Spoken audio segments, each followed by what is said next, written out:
Hello everyone and welcome back to my channel. I am Shubhika और आज हम करने वाले हैं chapter 2 of digital communication second. So chapter 2 is innovating content, introducing new ideas, opinions, facts with style and correctness. So it's a very simple topic, कुछ भी ज़्यादा नहीं है, बेसिक सा कॉन्सेप्ट समझना है। बेसिकली हम डिजिटल कम्युनिकेशन में जो भी कंटेंट डालते हैं वो इनोवेटिव होना चाहिए और हम उसको इनोवेटिव कैसे बना सकते हैं, बस यही है चैप्टर में। तो लेट्स स्टार्ट। चलो let's see what is innovating content. तो बेसिकली आजकल का जो न्यू एज एरा है, यहाँ पे हम जो भी कंटेंट क्रिएट कर रहे हैं उसमें इनोवेशन इज इम्पोर्टेंट। क्रिएटिविटी होनी चाहिए, स्ट्रैटेजिक थिंकिंग होनी चाहिए, हमारे आइडियाज, ओपिनियंस, फैक्ट सब कुछ इफेक्टिवली वर्क करना चाहिए ताकि हम ऑडियंस को इंगेज कर पाए और एक मीनिंगफुल कॉन्सेप्ट जो है वो स्प्रेड कर पाए। हमारे सिलेबस में ऐसे 4 फैक्टर्स दे रखे हैं जो कि हम इनकॉर्पोरेट कर सकते हैं अपने कंटेंट को इनोवेटिव बनाने के लिए। तो सबसे पहले है इंट्रोड्यूसिंग न्यू आइडियाज।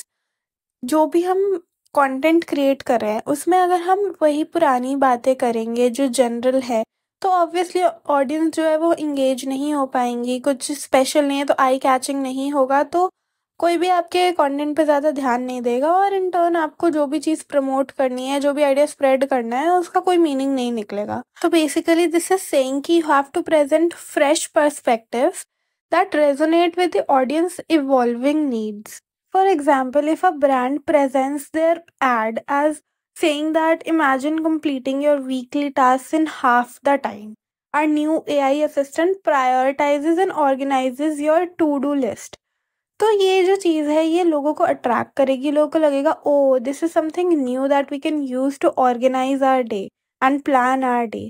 तो basically you have to present your content and your information like you are doing something new that anybody else is not doing and this is very useful for the audience। यहाँ पे एक और example मैंने लिखा हुआ है, it's about Swiggy's Instamart. तो all these apps like Instamart, Blinkit, Zepto, ये एक न्यू कॉन्सेप्ट थे। इसी वजह से इन लोगों ने बहुत जल्दी ऑडियंस की जो अटेंशन है वो कैच की और बहुत जल्दी ये सब लोगों में स्प्रेड हो गए। यहाँ पे एक ऐड की बात हो रही है इंस्टामार्ट की, जहाँ पे पार्टी के एक होस्ट जो है स्नैक्स ऑर्डर करना भूल जाते हैं और विद इन 10 मिनट्स वो स्नैक्स को ऑर्डर कर सकते हैं through Instamart. So this ad caught the audience attention, showcasing the app's relevance in the new age by presenting a new idea and concept that was not very common पहले. So if you also want to make your content innovative and interesting, use new ideas. यहाँ पे इन videos में मैं बहुत सारे examples का use कर रही हूँ ताकि जो कॉन्सेप्ट है वो इजीली समझ में आ सके। And I also suggest you कि आप ये एग्जाम्पल्स एग्जाम में भी यूज़ करो ताकि आपका जो आंसर है वो यूनिक हो सके और एग्जामिनर को लगे कि या your concept is clear. Okay, तो जो नेक्स्ट इम्पॉर्टेंट चीज़ है in making your content more innovative is presenting opinions. It is a very powerful way to build strong connection with the audience. अगर आप किसी भी चीज़ को लेके अपने ओपिनियन को बहुत क्लियरली और रिस्पेक्टफुली पुट फॉरवर्ड कर रहे हो तो it will make a way for you in the audience heart where they will be able to relate with you. बहुत सारे ऐसे एड्स होते हैं जिसमें कोई ना कोई मैसेज स्प्रेड किया जा रहा होता है, उससे क्या होता है people start talking about that message. आपके बारे में, आपकी ब्रांड के बारे में लोग ज़्यादा डिस्कस करने लगेंगे, इंगेज करने लगेंगे और उनका इंटरेस्ट जो है वो डेवलप होगा। rather than just talking about your product, you are talking about some issue or something which is relevant with the audience interest, connecting it with your product। अगर एग्जाम्पल की बात करें तो यहाँ पे let's look at the example of Tata tea's Jaago Re campaign. It is a campaign which is addressing a social awareness issue about voting awareness. Alright, यहाँ पे they are using the tagline that हर सुबह सिर्फ उठना नहीं जागना भी ज़रूरी है, spreading the awareness about voting that people need to wake up and look at the reality of how important is their role in voting and choosing the leader for the country. यहाँ पे उठना, सुबह उठना and waking up is related to drinking tea, जो कि वो अपने product को सेल कर रहे हैं।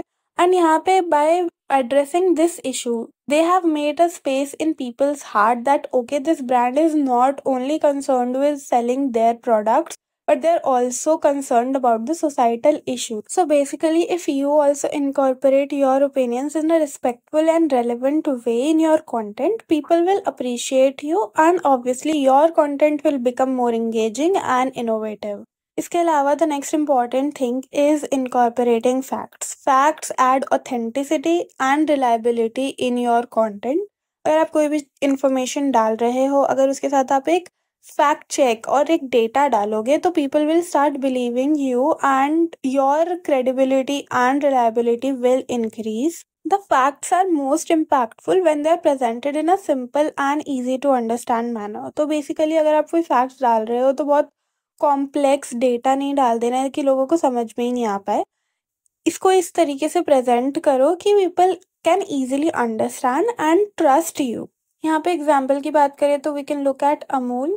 दे present their products as very pure and safe, और to prove this they provide us with some data कि उनके जो प्रोडक्ट्स हैं they go through a very strict quality check, और इन कैंपेन्स से वो अपना ट्रस्ट बिल्ड कर लेते हैं लोगों के अंदर.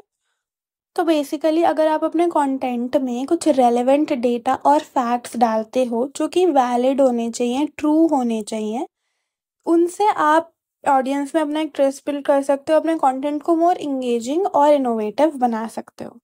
So now let's look at the next important thing which is maintaining style and correctness.